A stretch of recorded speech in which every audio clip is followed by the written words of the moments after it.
नमाज से नहीं केवल मिलने वाला, जन्नत का रास्ता दुनियावी जिंदगी के अच्छे कर्मों से भी मिलेगा। नमाज भी हो और दुनियावी जिंदगी में अच्छे कर्म भी हो, ये मैं नहीं कह रहा, ये कुरान में अल्लाह का आदेश कह रहा है।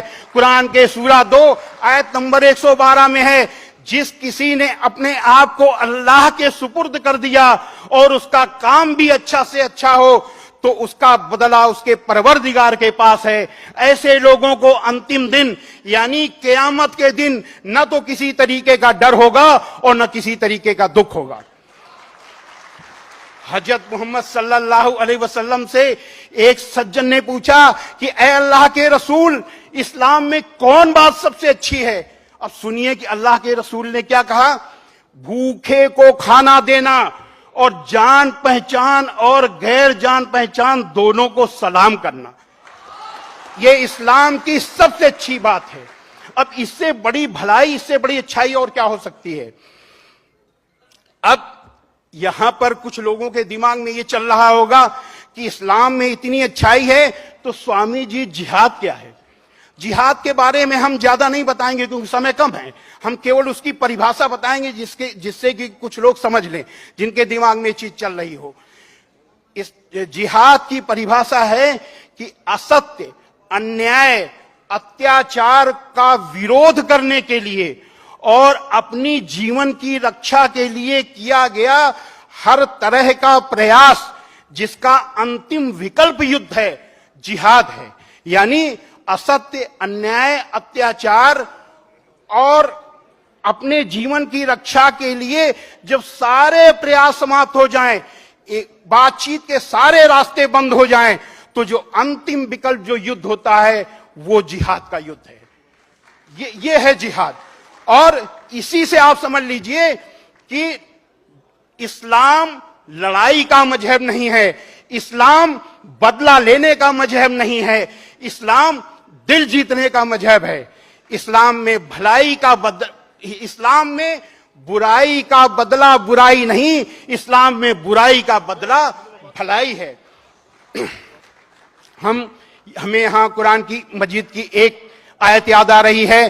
कुरान मजीद के सूरा 41 आयत नंबर 34 में है, भलाई और बुराई बराबर नहीं हो सकती, तो लोगों की सख्त बातों का ऐसे तरीके से जवाब दो जो बहुत अच्छा हो।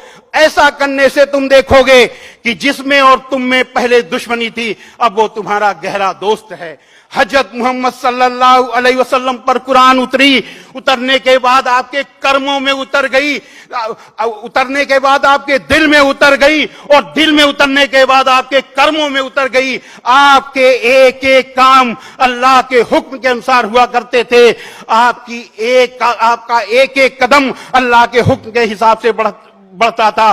आपने अपने पूरे जीवन में किसी के लिए कोई कड़ी बात नहीं की, किसी का दिल नहीं दुखाया और कभी भी बुराई का बदला बुराई से नहीं दिया। मुझे यहां एक घटना याद आ रही है।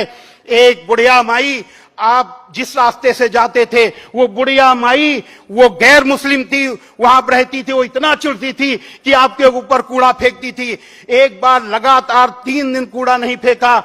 हजरत मोहम्मद सल्लल्लाहु अलैहि वसल्लम ने सोचा कि बुढ़िया माई कहीं बीमार तो नहीं हो गई, उसने मेरे ऊपर 3 दिन कूड़ा नहीं फेंका। वो उन्होंने आवाज दी, माई माई।